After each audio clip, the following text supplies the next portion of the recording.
Čaute ľudia, ja viem, že som vám hovoril, že to dlhé video Adamovej oslavy vyjde, že by malo výjsť, už neviem presne, minulý týždeň niekedy to malo výjsť, ale bohužiaľ to nevyšlo, pretože som na to úplne zabudol, keď bola tá oslava, tak no proste to sa úplne nedalo natáčať, proste viete, bola sranda a tak. Takže vám sem dám nejaké tie zábery z tej oslavy, že sme spravili s chalanmi.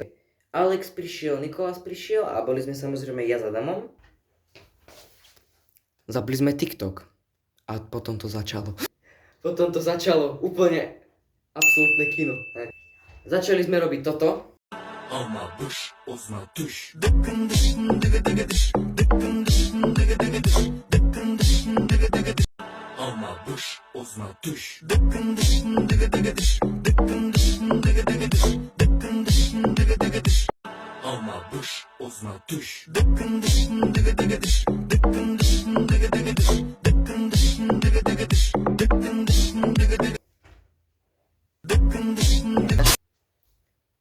Potom sme sa začali fotiť a náhodné hudby nám tam začali vyskakovať.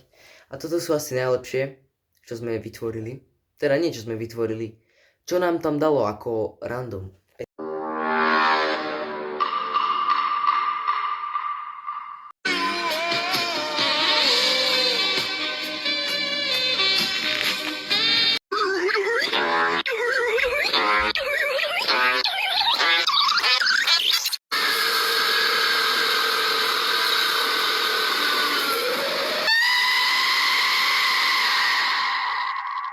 S Adamom sme ešte jeden deň potom to vyskúšali ešte raz, pretože sme si povedali, že prečo nie, že to bude sranda. Takže mám tu nejaký zopár. Fúj, ten smradlavý kokot si zase usral smrdí ako hnoj, prosím. Kúpite mu niekto voňavku. Samozřejmě pokud by někdo z vás měl zájem o mě, já jsem sympatický mladý kluk, který samozřejmě má koničky, hraju na hajfu, závodně pravou akvabelu a jezdím na okrasnou jízdu na koni. Chlapec sa narodil bez mozgu.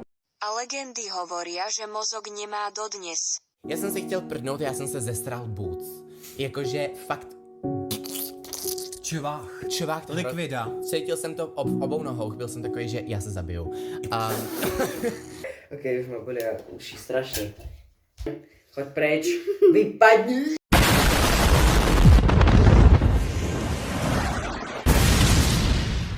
Trigger digger skibbity nit. Ok, ja si myslím, že už to bolo trošku moc, trošku prehnané. Samozrejme, ak sa vám takéto shorty viacej páčia, tak mi napíšte do komentárov, ak náhodou tie komenty budú zrušené. Tak.